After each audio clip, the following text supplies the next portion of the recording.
Right, for a wrap of the latest move moving the Nigerian fixed income and currency markets, we now cross to Nwabueze Okonne, currency trader at UBA, to give us some perspective. Eze, it's good to have you on the show today. I think a good place to start will be the auction of FX that we saw from the central bank. On Monday, we saw $180 million sold. Today, it's down to about $120 million. But yet, the Naira continues to be fairly stable at 157.3 to the US dollar. Your thoughts on that? And could that be perhaps because we're seeing some inflows from the oil majors? I think it's a finely balanced art so far. CBN actually responding to the fact that the market demand for funds at their window is actually a bit tepid, and as such, from 180 on Monday, they offered 120 today. Rates relatively stable. You see the interbank market oscillating around the CBN effective rate of 157.30. That's been the close from Monday up to today. Range 10-20 kobo.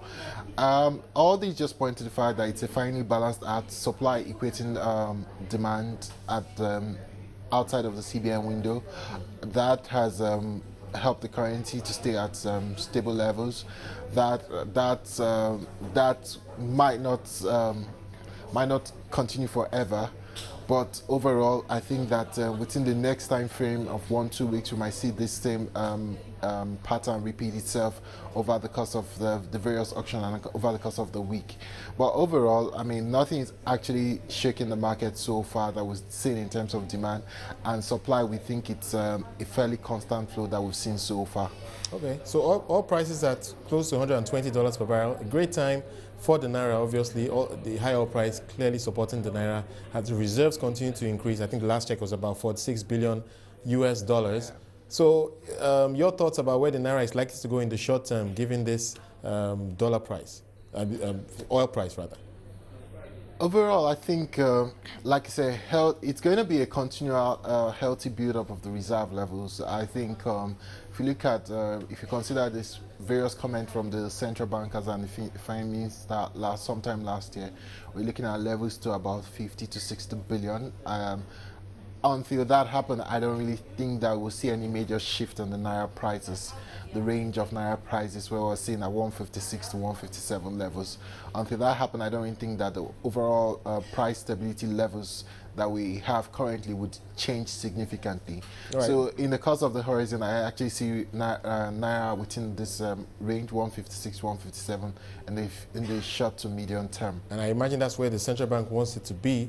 But let's look a bit ahead and, if you like, analyze the demand and supply dynamics that are likely to play out going forward. I hear that a lot of multinational companies tend to repatriate dividends towards the end of the first quarter. Just give us a sense of the demand and supply dynamics that the Naira is likely to experience going forward. Yeah, I mean, that would expect to come in soon at the end of the first quarter, like you say. We also see another demand from the oil importers coming in also during that same period. But overall, I think it's going to be effectively countered by the inclusion of the Nigerian fixed income and the Barclays index. Yeah. That would obviously attract more flow into the country. That would obviously help cushion whatever spike in demand I would see. Typically, these demands coming at the blip over the overall smoothing price that we've seen over the course of the last few months. So when it comes in, I think the effect will be a bit more tepid than the normal blip that we see in currencies when we see this demand coming in all at once.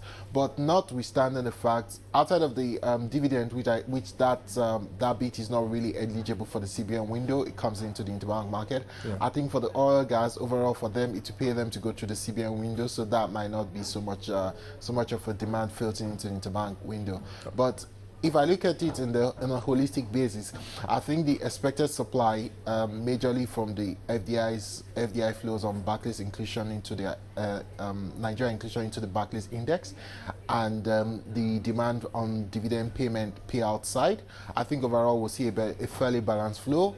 A blip might occur, but overall it will be a fairly balanced flow. I don't think it will shake us out of the normal range that we're seeing the currency trade for so far. Okay, let's come back to the trading day today, and of course there was that auction of bonds.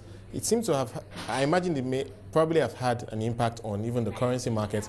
Well, take us through your broad expectations for that auction. I'm not quite sure those results are out yet. Currently, no news on the result yet from our end. Like with the auction today, 5, 7, 10, 20 year.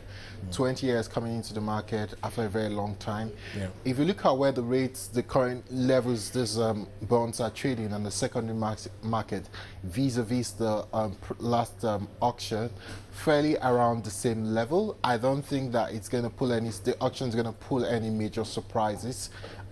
In terms of yield and prices. I think maybe the 20-year would attract a couple of interests because, like I said, it's coming into the market from very long time from when it was issued. It was issued, the last 20 years was issued at a coupon of about 14.5. Yeah. And it's trading at a deep discount of about 12% or thereabouts currently in the secondary market. That obviously would attract some interest. But overall, I don't think the auction result will pose any shocker. The market has adjusted accordingly, and even from the price action that has been seen in the market from the start of the week till today, we've actually had a steady and a gradual rise in the bond prices.